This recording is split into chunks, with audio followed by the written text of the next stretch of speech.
Zoey had always been the planner. For more than 3 decades, she organized birthdays, Sunday dinners, vacations, and handled any curveball life threw her way. But after turning 54 with 2 children grown and thriving on their own, Zoey stared at her carefully scheduled calendar and realized she wanted something wholly unplanned. So she broke the news. It was over a year of negotiations and careful asset splitting. Tedious, sometimes bruising, but necessary. At last, she hugged her children goodbye, promising to keep in touch, and boarded a one-way flight to the Algarve coast of Portugal. From her bright, open condo, mornings were simple. Wake up, wrap her short grey braids into a low ponytail, and head for a swim in the cold ocean. She ate pastries on her terrace, went to wine tastings at sunset, indulged in lazy lunches of seafood and laughter. For the first time, her life felt expansive.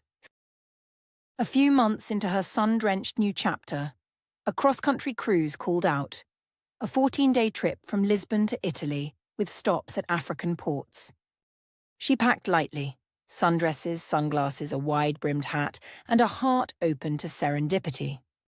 Days on deck bled together, new friends, late-night music, starlit conversation, and a parade of admirers who made evenings sparkle. On the 10th day, they docked at Mauritius.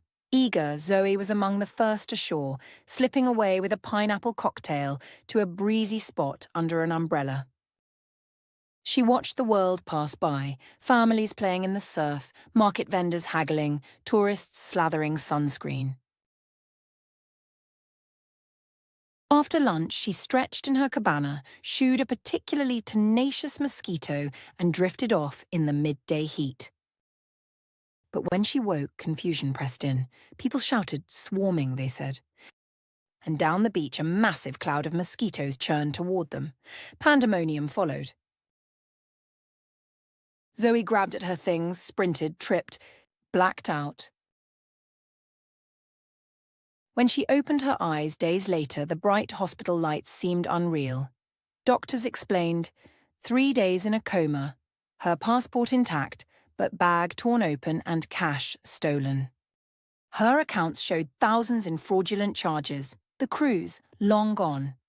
All day was spent cancelling cards and explaining her story to distant skeptical voices at banks. That night, the doctor delivered worse news. A hurricane was bearing down, and the hospital was the safest shelter left. Wind battered the windows, and as the storm raged, Zoey wondered if she'd ever see a quiet morning again. 2 months dragged by, the island battered and aid slow to come. When ferries at last began to run, Zoey took the first chance, reached South Africa, then home to Portugal. Shell-shocked and spent, she enrolled in an assisted living facility, abandoning dreams of sea travel for good.